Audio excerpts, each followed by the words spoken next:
Monday again. I don't know.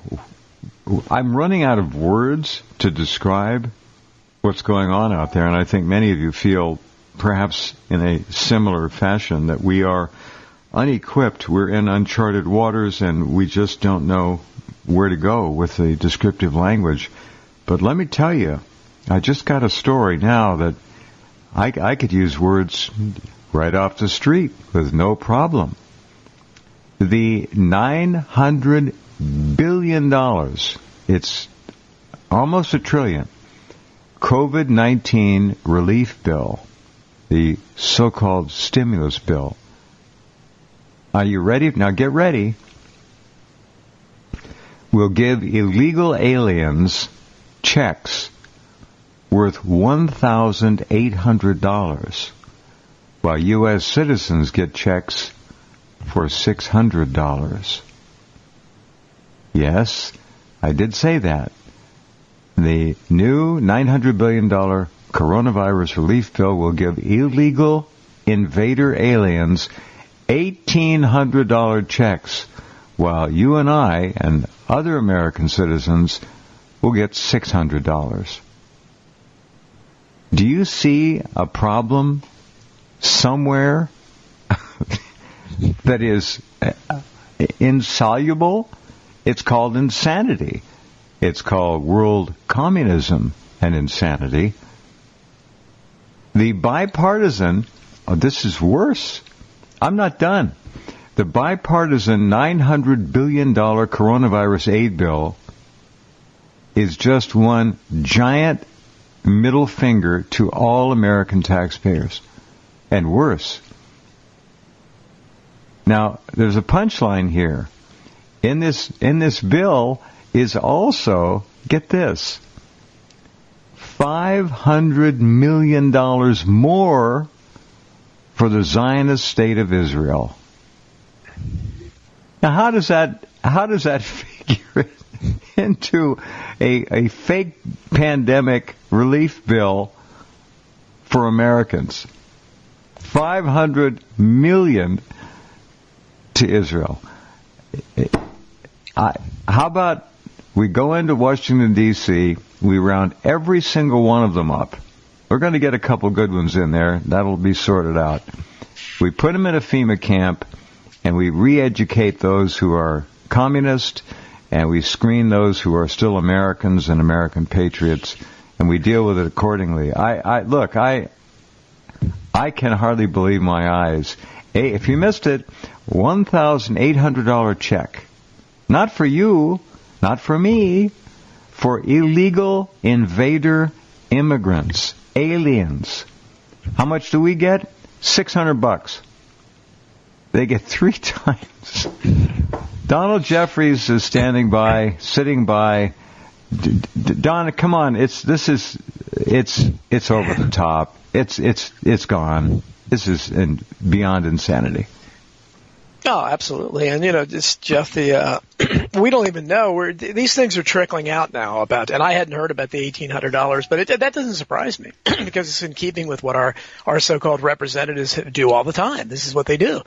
Everything they do is a giant middle finger to their constituents. I mean, the idea, because the notion that they were arguing over the stimulus check, which I guess was $1,200 last time, and that they had to cut it, again, but both sides will claim they wanted more. But somehow we end up with less. How does that work? If they're both wanting more, how do we? Well, okay, we'll settle on less, and we'll give more to Israel and more to illegal immigrants for some reason. We'll give enough for Tom Brady. Tom Brady got enough to buy a yacht. His company did. Tom Brady. Right. Dr. Phil's company got millions of dollars. I think Kanye West did. I mean, this is just this thing has trickled out. We don't even know. I heard something today about $500 million or some ridiculous amount of money to study transgender studies in Pakistan or something. I mean, what does that have? That's a must. That's a must. Yeah, we gotta know. We gotta know. I can't sleep at night. I gotta know. Hey, look. Here's the way it works. The eligibility in the new bill for all illegals, invaders, is retroactive. So adults will get up to $1,800 checks. That's how it works. We get $600. So if they were somehow horribly excluded in the past, once or twice, we're going to make it up to them. Mm-hmm. Well, the SOBs should be thrown across the border physically and told, you come back, you're getting buried right where you fall. This is not, when a country no longer has borders, it is no longer a viable country. Okay? It's simple. And you know, this is, and immigration is a dead issue at this point. It was not even mentioned. No one's talking about it. No one. Trump didn't talk about it. His supporters don't. I hear them all the time. I talk to them all the time. None of them are talking about immigration. The only time they may bring it up. But it's not immigration even. Let's just call it what it is. It's invasion. Come on. Well, exactly. Well, because the reason he appealed to so many of us is he was the first one to talk about what needs to be done, that you need to deport people, especially anyone who's right, yeah. or closing the sanctuary cities. He did none of that. He didn't do any of it, and so he's just kind of thrown his hands up at this point, or I don't know if he ever even intended to, but no one else is raising the subject. I don't see any hardline Republicans, in any Pat Buchanan types in the Senate or the House that are demanding or holding his feet to the fire, and his constituents aren't. Their entire thing is worrying about, that he was defrauded in the vote, and or that we have to stop the evil Democrats, which is true. But if you're not offering anything, what's the alternative here, Jeff? If this was a bipartisan effort, that means the so-called good Republicans voted for this too. And that's why I hate this dog and pony show. And I try to tell people all the time, Trump's personality is in the middle of all this, and you're all buying into this nonsense again. So they do what they always do. They argue and they can't agree on nothing except for pay raises for themselves or for whatever war they decide to get into. They're always, they're always voting for that. But they can't agree on anything because none of them want to give any of us anything. The idea is that it killed. We never have. We don't have money for that. There's no way. Just like they don't have money 50 million Americans are going to be food.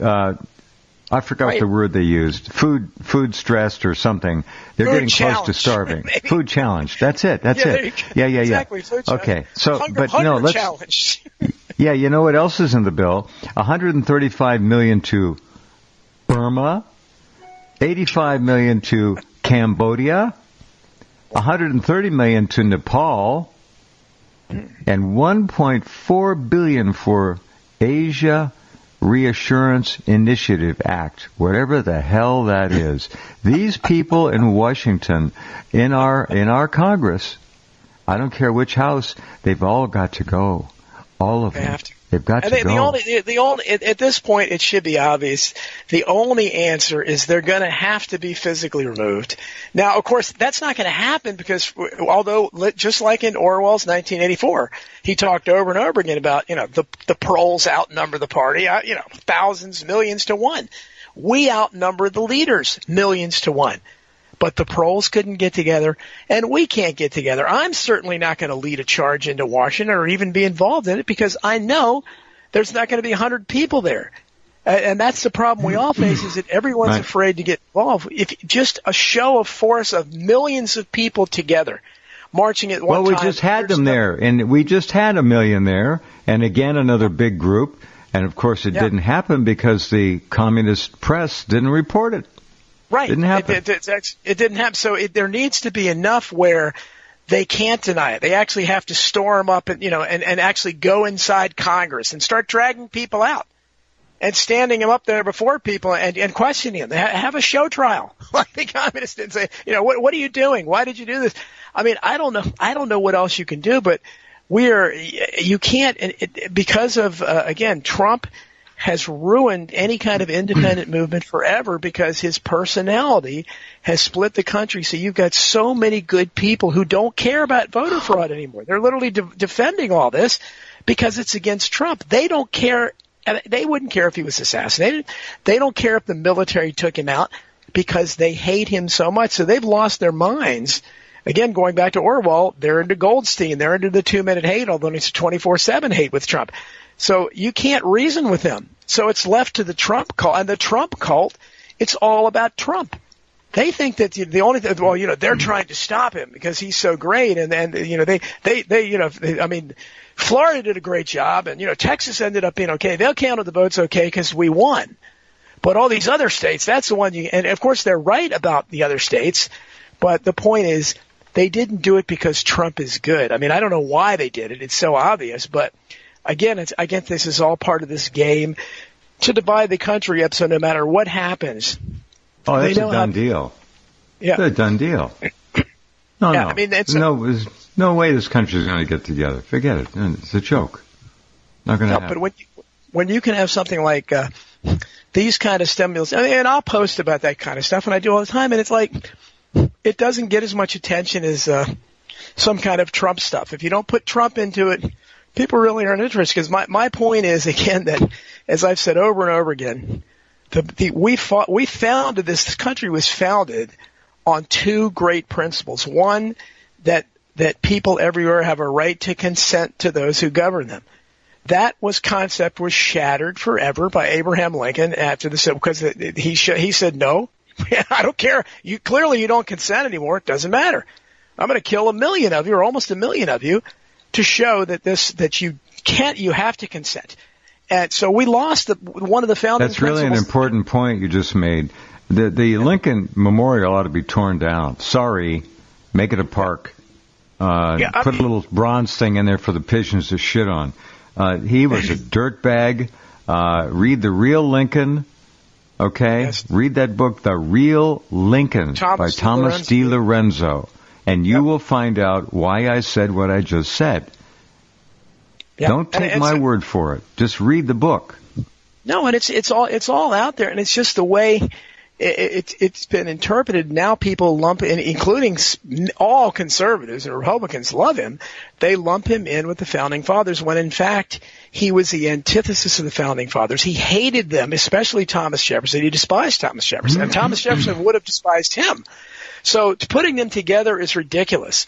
They are the opposite. All the Founding Fathers, especially certainly all the Virginians, would have fought on the side of the Confederacy. And I don't know what that says about, what our leaders were after that. But so we lost that. And clearly, as you can see by this latest example of something like the stimulus bill, we saw it in the banker bailout of 2008 when 96% or more of Americans in every single poll was obviously against absurd banker bailout. But every one of our politicians in both parties, both of these Tweedledee parties, they were for it, and they pushed it through. And this is why this stimulus package, if you took a poll, Jeff, do you think, what would the percentage be? Do you think Israel should get $500 million more in the stimulus package? Do you think money should be going to Pakistan for gender studies? Do you think Tom Brady ought to be able to buy a new yacht, or Dr. Phil? I mean, obviously, 99.9% of your constituents who you're supposed to represent that would be against that. While meanwhile, we're cutting what you're getting after making you wait for this great second check. We're not even going to give you the $1,200. We're going to give you $600. Obviously, it'd be almost a unanimous opposition to that. And yet our leaders who are supposed to represent us, they don't. And they say this over and over again. They show that they don't. The issue of immigration until recently, because of Trump, he's caused more people now to be in favor of illegal immigration just because they hate his personality so much, and he's associated with opposition. But until recently, the vast majority of Americans of every race, including Hispanics, obviously wanted the government to do something about the illegal immigrants that were here, especially the ones that had committed crimes, to secure the border. Americans forever have been wildly opposed to foreign aid, and yet our leaders continue to ignore the constituents. Well, they vote for this over and over again because they don't represent us. So what do we have? We don't have the consent of the governed, and we have taxation without representation. Those are the two guiding principles of the founding of our country. So we are in a position where we have people, and obviously they don't believe in the Constitution. The left, clearly, they probably want to get rid of the Bill of Rights if they can. So they don't believe in the Constitution. You bet. They want to drop a communist manifesto. They don't want the Bill of Rights. Forget that. So we're left with people are leading us that are swearing allegiance to what George W. Bush called just a piece of paper, And that's what they all think it is. None of them. They laugh at that. They would wipe their ass with the kind of the Bill of Rights that they could. They don't have any. They don't adhere to it. Yet they make a pretense of swearing allegiance to it. They'll even quote it sometimes, which is like a Church of Satan member, quoting Jesus or something. They'll do it just for effect, but they clearly don't. It's not showbiz, sure. No, and the people get fooled over and over again. And they continue. That's why I posted something this week about Mitch McConnell. Again, he's the leader of the opposition. He ought to be really irate over this theft against Donald Trump, right? Well, no, it finds out he comes up. He's got ties to Dominion machine systems. And they're all part of it because they all profit. That's why they get reelected at a 96%. It's almost impossible, Jeff, for a candidate, a politician, once they're in Congress, to lose re-election. It's almost impossible. The only way they can is if they're targeted because they actually did something good, then maybe they'll have a targeted campaign against them. But otherwise, whether it's the people being too stupid to vote them out or what I suspect just vote fraud, they continue to get voted back in. So, of course, the Mitch McConnells, the Nancy Pelosi's, all these people who continue to make a lucrative career out of politics when it's supposed to be serving the people, of course they're going to be against vote fraud because they're serving the people up as a main course with lots of ketchup. What they're doing, yes, they are. But we're really we are into very scary times, and I don't think that Donald Trump's going to rescue anything, and I don't think he's got an ace up his sleeve. I was reading tonight that Jenna Ellis, who part of his legal team, who, by the way, from what I understand, is yet another person who used to be a Never Trumper that, of course, leads his legal team, naturally, because, who else would you put on there? Just like William Barr's your Attorney General. But she supposedly has been telling people this executive order that everybody, the insurrection or whatever they're talking about, that she's poo-pooing all that. Now, does she speak for Trump? What do you mean? What do you mean? Explain that for our listeners. What is she doing? Well, from what I say, she's either said it's not a good idea or something. And again, it was a quote from somebody, and I didn't get to read the entire story. So I see. And of course, so much what you see on the internet, it's possible that it could just be not accurate. But that's what, and I know a little bit of her background that she wasn't a Trump person, and so. I don't know what's going on, but I just don't see any evidence of, if Trump really was the people's champion, he should be looking at this stimulus package. And if you're hearing stories about what's in the stimulus bill, if I'm hearing stories about what's in the stimulus bill, he should certainly be hearing it. I don't think you're either going to see him even tweeting out and saying, I got to veto this. This is ridiculous. And tell us why he has to veto it. I don't think he'll do it because, again, he just like the Senate voted, 100 unanimously. It was last week, I think the week before, to lift all caps on foreign visa workers. Again, one of the campaign issues he ran on. Right. And he's got a chance to veto it. I don't think he will, and this is the problem: is that we just don't have anybody. And I know it's a Debbie Downer, but I don't know any other way to put it. I don't know what the answer is because people are too cowed and they're too scared, and they're understandably scared. And we have a government that is we've got to get over the fear thing, or we're going to just snap on the leg irons and go to our destiny. That's it. That's the end. Fear. We're all being fear-porned into utter submission, and this is wrong. Intelligent people should not be subjected to that with any effect, and they should just give it up. We've got to stop being fear-driven and fear-controlled. It's got to stop. And again, both sides are buying it. I was watching some of Tucker Carlson tonight, and they were treating seriously this alleged new, even more super strain of COVID again. And where's COVID-20, by the way? I keep asking that. It should have already been here, but somehow it's not there. For COVID-19 just refuses to leave. And it's a new super strain that's even deadlier than before in the UK. So now even Trump is talking about banning travel back and forth to the UK. Nobody questions this. It's like, wait a minute. How, what is going on here? If there's any reality to this at all, then they really need to look into biowarfare or whatever. But I don't think there is. And I think, again, this is something they're going to use this forever. And I think it's they looked at climate change and they realized they couldn't sell it as easily. And so I think but it's the same kind of thing. The fear porn about climate change is that, the world's going to end in 10 years. Oh my God, the planet's going to overheat. Look what we've done. It's all your fault for taking hot baths and driving SUVs. All your fault. Not me and my mansion or whatever. But it's the same kind of thing, although they're not saying it's your fault, but it's the same kind. They've latched on to their best weapon, which is people's understandable concern about their health and their family's health. So they're going to keep this hanging over our heads forever, and they've got enough people that just will keep listening. They're not questioning. I mean, I don't know if you've seen the pictures. I've seen the pictures out there that look pretty convincing that are coming out now that are showing all these, high-profile figures that are proudly taking the vaccine, which, by the way, if it was a real vaccine, no one should be taking it because it wasn't even tested on animals. It's this warp speed thing. No, it's not. No, it's not a vaccine. It's a carrier. Yeah. It's just a carrier. Yeah. They're using it to put other things in the body. No, it's not. It's also very dangerous, obviously. Here, hold on a minute, Don. We've got to take a break. But please sit right, everyone. Everyone, we'll be right back with Donald Jeffries. Trump has got to refuse to sign this $900 billion fraud bill. He's got to just say no. Come on, Donald. Just say no. Be right back. Hold on. Here's another one. A televangelist, I don't know this guy, Joel Osteen's Texas megachurch got $4.4 million in COVID-19 relief money, despite not paying any taxes. See, the system, it's not broken. There's nothing left. It's not even, there's no wreckage around. It's gone. I don't know how it even operates. This is such a joke.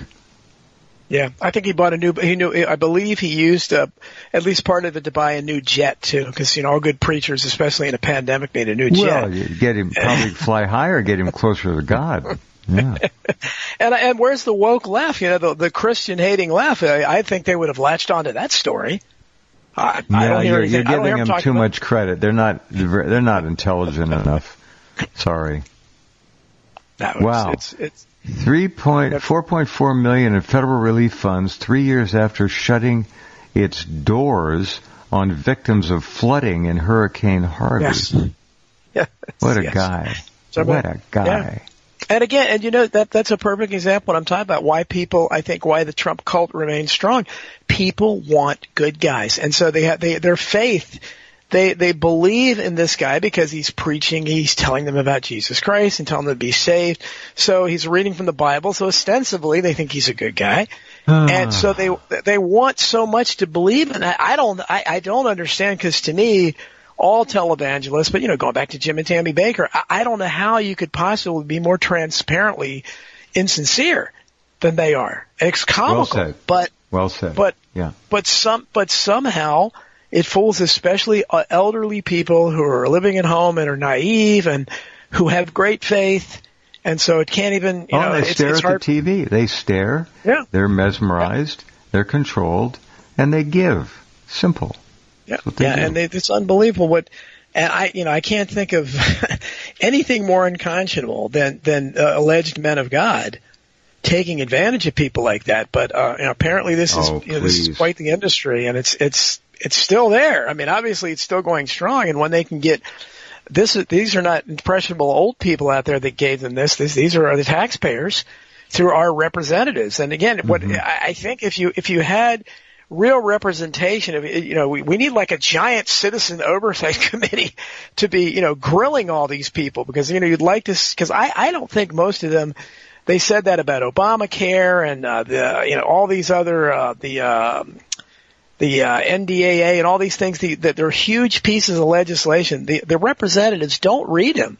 So I would try to find out, okay, who's writing it?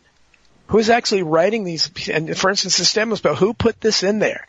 Because I don't think you're going to be able to find anybody that's going to claim responsibility. Well, yeah, I thought, we needed to, for Reverend, for Joel Osteen to buy a new jet. I mean, nobody's going to admit to that. But you have to figure out, okay, who wrote this?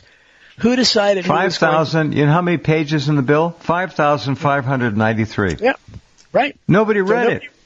No, they don't. What was it? Nancy Pelosi, the back with Obamacare, said first we vote for it and then we read it. I mean, that was her line, I think. Yeah. I mean, so these are, but again, these are the people that the Americans are voting to represent them. And I try to educate the people I can. And it's impossible. They just give you that blank look. You know, if any of these people, even if they just did one thing like this, just voting for a monstrosity like this, or voting putting themselves a back end pay raise in something like they've done before, or doing it at midnight, or things like right before Christmas, or things they've done many times in the past, just really despicable things, while refusing to raise the minimum wage, for instance, and yet giving themselves a pay raise, and yet people continue to, and you tell them that, and like that, just that one thing alone. Why would you vote for them after they did that? But they continue. This is a standard operating procedure for them. They do this on a consistent basis. And some of these people, I mean, people like Nancy Pelosi and Mitch McConnell and Chucky Schumer, these are decades worth of crime. These are crime gangsters. Correct. These are they're criminals, and their crime doesn't pay. It pays pretty well if you're a member of Congress, but. And the American people, you know, they're the ones that are, you know, allegedly reelecting them, but you can't and you see what happens where, because the country's so divided among these partisan lines, you can't get anyone to agree. You'll get half of them to agree on vote fraud.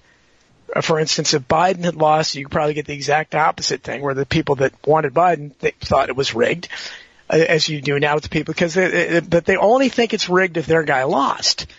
And too true. Totally true. I mean, Tweedledum can get robbed, but not Tweedledee. But it's, you know, as Huey Long said a long time ago, it doesn't matter who the waiter is when all the food's being made in the same Wall Street kitchen. And that's where we are.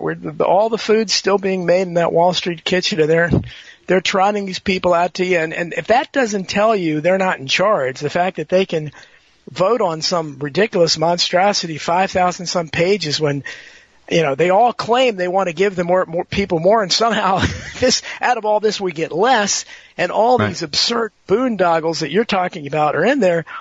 And I don't think any of them would admit to you. They would either say, I don't know it, or then they'd have to admit they didn't read it. But it doesn't matter, because the voters won't take them to task for it. They don't care, because the average voter, you know, not going to happen. Can barely read a press release. So, you know, it's I don't know. We're not in we're living in an idiocracy, like Mike Judge's movie, very, very, you know, informative, and I think unfortunately predictive look at the future. But the problem is it's worse than idiocracy, because idiocracy only showed the incompetent part, where what happens when, you know, the idiots eventually take over and you get President Camacho and the WWE stuff, which we have kind of now. But the problem is they didn't mention the corrupt part, which is all these evil overlords who are not stupid and are manipulating everything to their own ends. I like the idiocracy, but I think we've gone far beyond that. It really should be evilocracy now. Evilocracy. Exactly. That's what it is.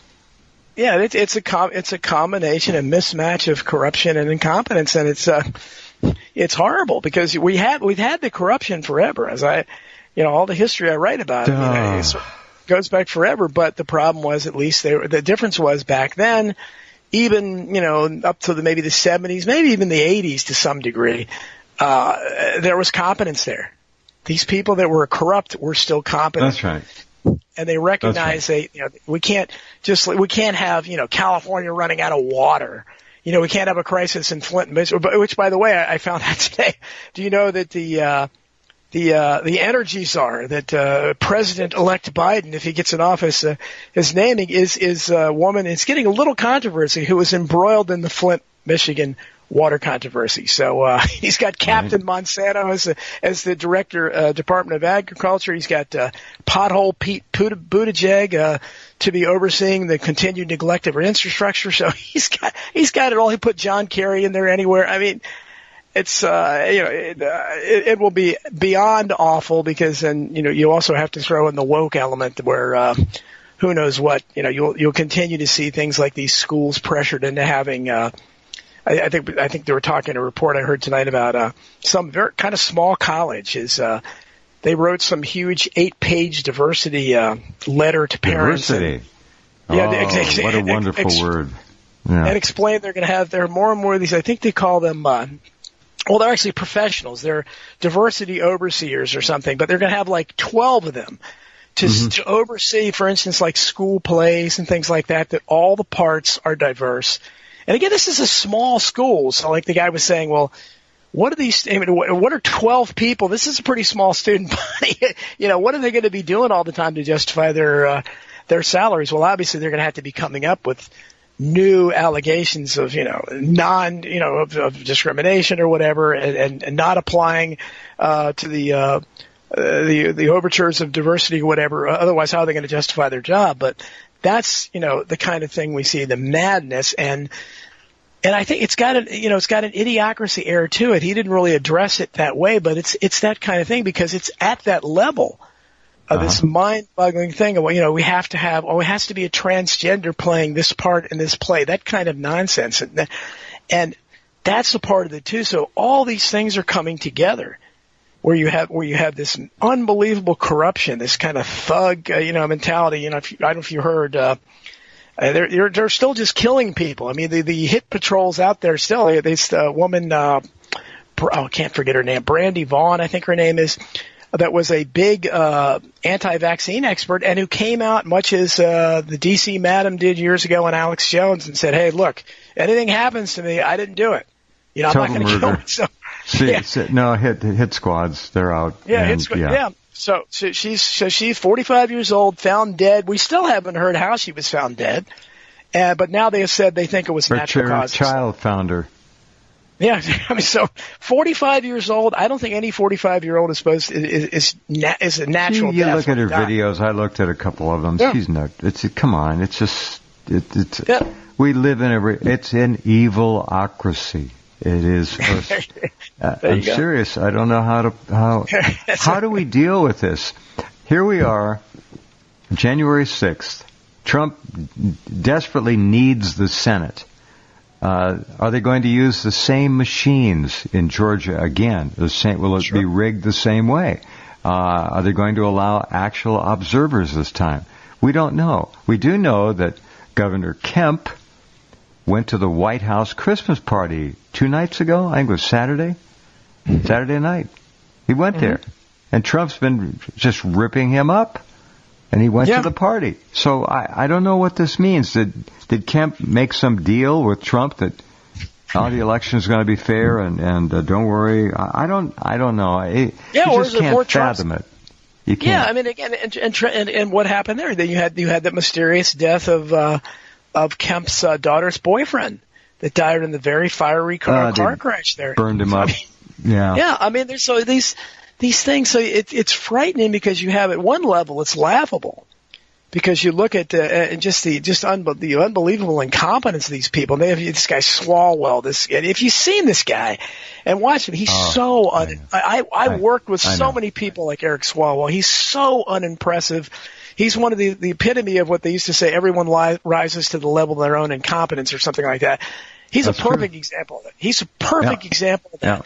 Yeah. And here he's caught with his pants down, literally, with a Chinese spy after being the loudest voice of Russia, Russia, Russia. This is subversion, national security. Well, it turns out he was sleeping with a Chinese spy. And you get this all the time, the hypocrisy. They're caught doing the same thing they're arguing about. Of course, the Democrats who were yelling Russia, Russia, Russia, and now the Republicans are saying China, China, China. And it's just a joke. And you see why in the original founding fathers, especially George Washington, was very vocal about, we don't want political parties.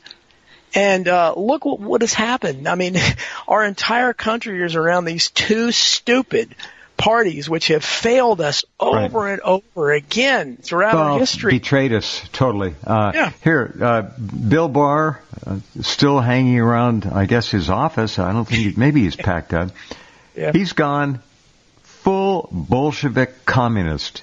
Now he's saying there's no basis for the federal government to seize any voting machines.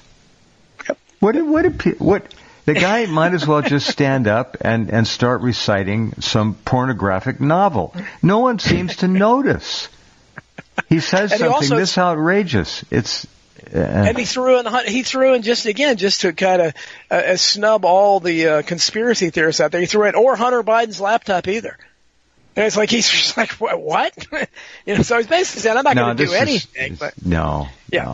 But again, that was Trump's, and that's why again, ultimately, this is all part of what I call the Trumpenstein project, where there's just too many times nobody can be that stupid, where you continue over and over again to appoint people.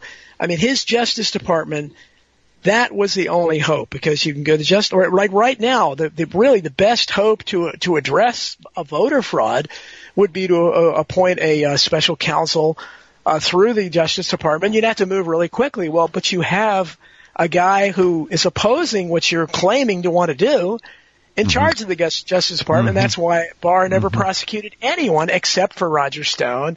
Well, Stone prosecution started, I guess, before him, but Flynn and Manafort and so forth.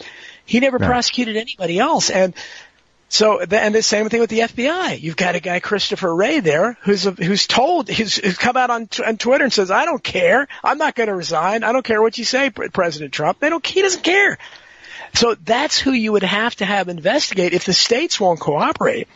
If you have something like the Pennsylvania Supreme Court pushing through the thing right before the election, that, well, no, you don't have to have dates on mail-in ballots. That we're just going to assume they got in by the election day. I mean, opening the door for massive corruption, so you can't do anything within the state.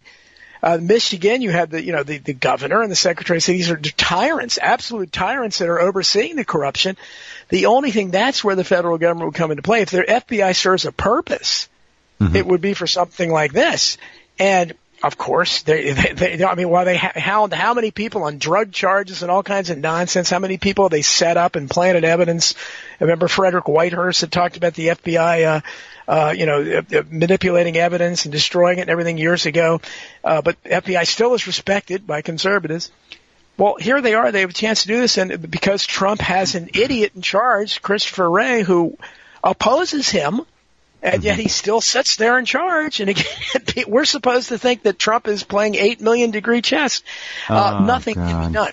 So nothing there's nothing he can do unless this executive order thing comes into play. I don't see, like I said, Jenna Ellis appears to be poo-pooing, and that's one of his lawyers. I don't know. What, in case our listeners missed that, what exactly is she poo-pooing? Well, I just saw something where she was basically discounting it and saying, no, that's not an option or something about the Insurrection Act. Look, the only thing that will work is for Donald Trump, even if he steps aside and lets Flynn and Sidney Powell call it, is a massive sledgehammer blow to all of this communist grease that is oozing throughout the Capitol. It's got to be removed, destroyed, ended.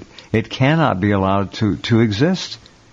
It can't. Yeah, either that or we're gone. And what will happen is, unfortunately, as I believe, I don't think anything's going to happen, but unfortunately, if Biden is inaugurated, Trump is not going to go quietly into that good night, I don't think. I think he's going to hold rallies and so forth. But will his cult because, I mean, again, then he's had an entire first term. He's out of office. Are they still going to be saying trust the plan? Are they? Oh, yeah. I don't. Oh, sure. They're idiots. They're idiots. He'll set up an alternative government in Florida, yes. down at the restaurant. Yeah. That's right. Come on. Are we going to end up with that kind of a freak show? I hope not. I don't, because I mean, it is so bad now. Like I said, and I can't believe how far it's gone downhill. I mean, I don't know when right. I say usually about 9/11 is when, really after that. I mean, Clinton's presidency was horrible, obviously, but I don't know when the last time there was even, and maybe back to Nixon or something, as bad as he was, and at the time we thought, but Nixon was a Cub Scout compared to these people. Yes. Come on. I mean, there seemed to be kind of an organizational structure, and of course I liked some things about Jimmy Carter, so I think there was still an organizational structure then. Reagan, I guess there was a structure as well. I think, but certainly at least since 9/11, I think that's when I started calling it after 9/11 America 2.0.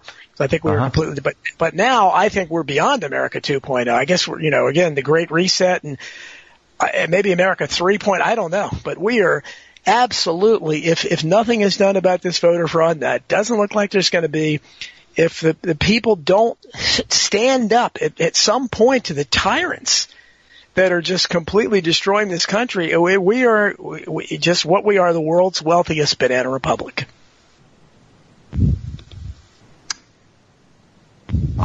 No arguments here.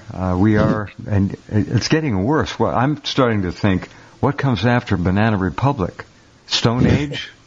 Shut the power down for a couple of weeks and we'll be there. That's all it'll take. Yeah, and people. I mean, I talk about. I live in one of the wealthiest counties in Fairfax County, and I've lived here for one of the wealthiest counties in the country. I've lived here most of my life in various parts of it, and the power. Back in the '60s, and I have a much older sister that can talk about even the 1940s. The power never used to go out. Certainly not in a snowstorm or an ice storm. This is when all the lines were above ground. Now, I mean, I live in a neighborhood with everything underground. It's true. It's true. It goes I don't out remember power outages when I was a kid. No. I don't. No, I mean, maybe an hour or two for a thunderstorm, but you never thought of during a snowstorm or ice or anything like that. Now they tell us ahead of time in our area, expect power outages. And nobody questions it. I mean, I think that was 2 years ago. Last month, that the DHS warning came out. All Americans should be prepared to go without electricity for 6 months. 6 weeks, 6 days, and we'll be gone. Isn't it? We won't come back from it. No, and it's, what if millions this happens will be murdered and killed. Millions. Sure. But what happens is if it's in the winter and all the old people, the sick people that won't have heat, I mean, nobody questions this. And again, was no one alive? And there's lots of older people than me in this country. People weren't alive in America to remember. Well, right now, tune in a year and there may not be. Well, that's true. If they get vaxxed, they're going to be out of here, a lot of them.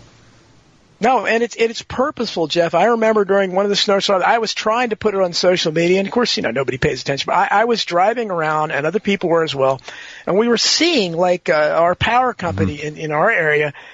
They were not coming out, and we drove by their plant, and all their trucks were still in the back. And you had thousands and thousands of people without power for days. And again, nobody was there. You try to contact your elected representatives, you can't get a hold of them.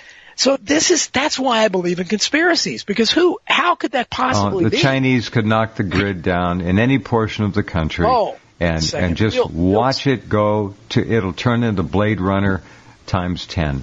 It'll be horrible. Just if you knock the cell phones, I mean, what are all the young people that live on their phones? They're going to just be walking around looking at a screen that's not on. They literally don't. I mean, they can't get out. I watched. Of that world. There was a woman in line in front of me at a store, and somehow she managed to put her phone in her back pocket. And honest to God, I watched this, and her right arm kept going back halfway to her pocket to grab it, but then she pulled it forward. And then a minute or so later, it would go back again. But she fought it and pulled it back. She was fighting this addiction right in front of me. I think it was 5-6 times she went for that pocket. But she was dealing with checkout, groceries, and so forth, so she couldn't. But she is that's tells you what the damage is. It's deep. It's psychotic. It's not breakable. This is an addiction that's not going to go away easily. And if people lose their internet access, they will, a lot of them, become extremely psychotic and dangerously so. This will be an addiction, the DTs we used to call it, far worse than alcoholism. This is bad. I think this is so deep and embedded that it is. Go ahead. Oh, and not to mention, it will kill any possibility of people coming together to try to fight this, because I know for myself, all of my best friends now are cyber friends. People most of them I've never really? met. So you've never met them? No. No, I've never met. Well, I've met people like John Barber and people like that. But some of them I've met, but most of them I haven't. And I talk to them. They live on the other side of the country. Some of them live in England. And I talk to them much as we used to like letter write in the old days. And if I didn't have that, it would be empty. Because that's what no one around me is awake at all. Except for my son. I mean, no one else is. It's like, so, I have to, you have to try to talk to people that are, that know what's going on. I mean, or you go crazy. And something like that. So people like us would be going crazy too, because, I don't know about you, but most of us, again, are not around like-minded people in our own lives. And, almost everybody I've ever had on my show or talked to is like their own families, don't support them. And so, they would go crazy because you do find some comfort. I love him when I hear from people and say, hey, I love my book or love my article or heard your interview on Rense or somewhere. I love that, but there are always people I don't know. Nobody that knows me ever tells me that. So it's, you get a lot of satisfaction out of that. So it would be disastrous and that's why, the internet could have had such great potential, could have been, the greatest thing because it's such a unifying force.